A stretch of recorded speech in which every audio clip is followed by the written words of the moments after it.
एक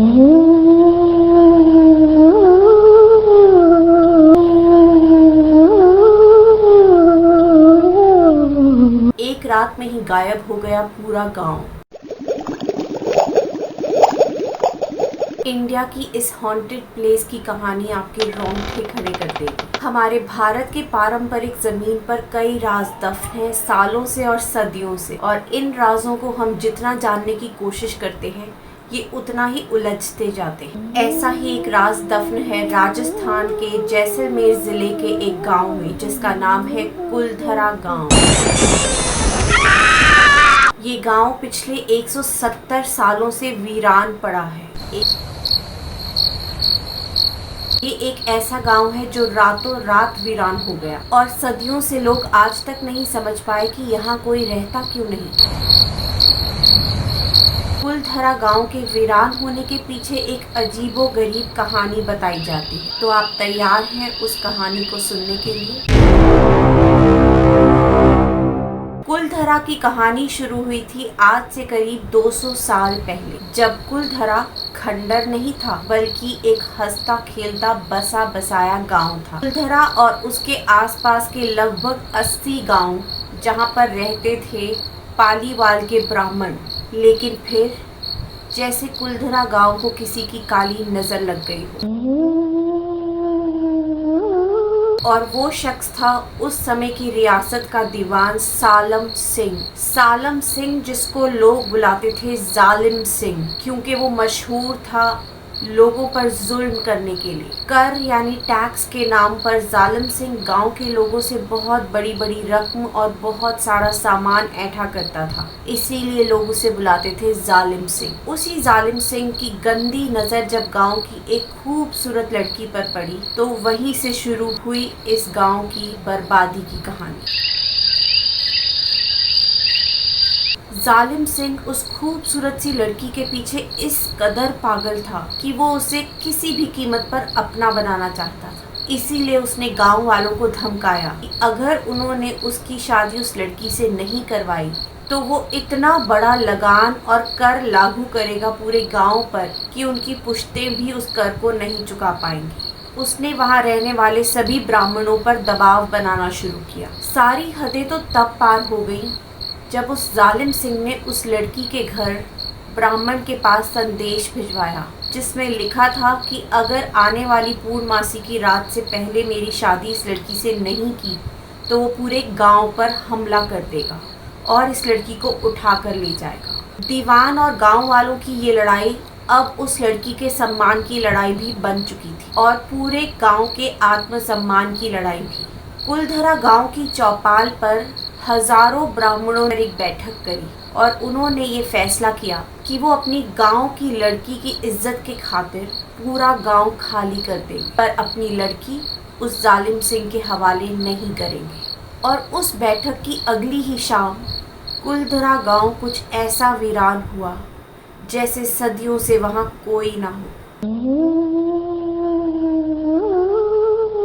रातों रात वो गांव वीरान हो गया और उसके आसपास के जितने भी गांव में पालीवाल ब्राह्मण रहते थे वो सब वीरान हो गए। आज तक कोई नहीं जानता कि वो सब लोग कहाँ जाकर बसे, और उस दीवान को वो लड़की मिल नहीं पाई। अब आप सोच रहे होंगे कि अगर वो गांव वीरान हो गए तो दोबारा बसे क्यों नहीं।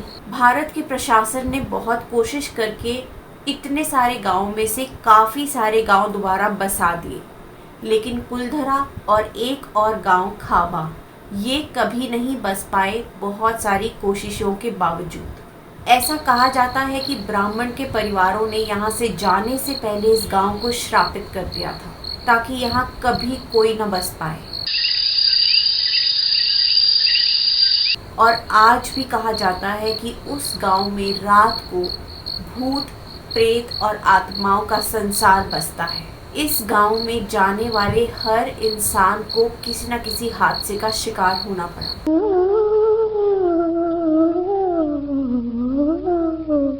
इसलिए प्रशासन ने इस गांव के बाहर अब एक फाटक बना दिया है, और इसके अंदर जाने की अनुमति सैलानियों को सिर्फ दिन में दी जाती है। सूर्यास्त के बाद यहाँ एक और ही रूहानी संसार जन्म लेता है, जिसकी वजह से इस गांव में जाना वर्जित है। इन्हीं रहस्यमय कहानियों के चलते दिल्ली पैरानॉर्मल सोसाइटी एक रिसर्च टीम है जो रूहानी रहस्यमय चीज़ों पर रिसर्च करती। मई 2013 में उनकी वो टीम वहाँ गई थी विश्लेषण के लिए, ये देखने की क्या वहाँ वाकई ही कुछ रूहानी ताकतें हैं। उस टीम ने जो वहाँ महसूस किया और जो देखा, वहाँ से आने के बाद उस टीम ने माना कि कुलधरा गांव में आत्माएं वास करती हैं। उस टीम के पास ड्रोन कैमरा था जो हवा में ऊपर उड़ के तस्वीरें लेता है। जब उस टीम ने अपना ड्रोन कैमरा ऊपर उड़ाया तो वो काफ़ी देर तक तस्वीरें खींचता रहा, लेकिन जैसे ही इस गांव के अंदर बनी एक बाड़ी के ऊपर वो पहुंचा तो वो जोर जोर से गोल गोल गोते खाने लगा और अचानक से ज़मीन पर आ गिरा, ऐसे जैसे कोई उस बाड़ी में था जिसे वो कैमरा मंजूर ना हो। उस टीम के लोगों ने बहुत सी आवाज़ें वहाँ रात को सुनी, जैसे चूड़ियों की खन खन, पायल की छन छन, बच्चों के हंसने खेलने की आवाज़, लगे हुए बसे हुए बाजारों की आवाज़, ब्राह्मणों के जाप करने की आवाज़।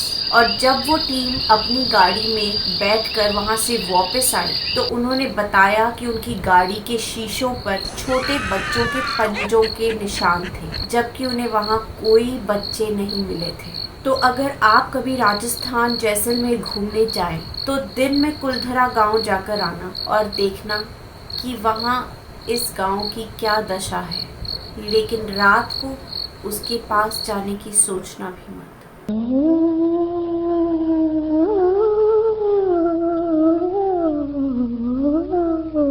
कैसी लगी आपको मेरे ये वीडियो हॉरर और हॉन्टेड टॉपिक के ऊपर? मजा आया कहानी सुन के कुलधरा गांव की? अगर आपको ये वीडियो अच्छा लगा है तो इसे भर भर के लाइक दो और शेयर करो और मुझे बताओ कि मैं इस तरह के वीडियो और बना के लाऊं आपके लिए। मिलती हूँ आपको अगले वीडियो में।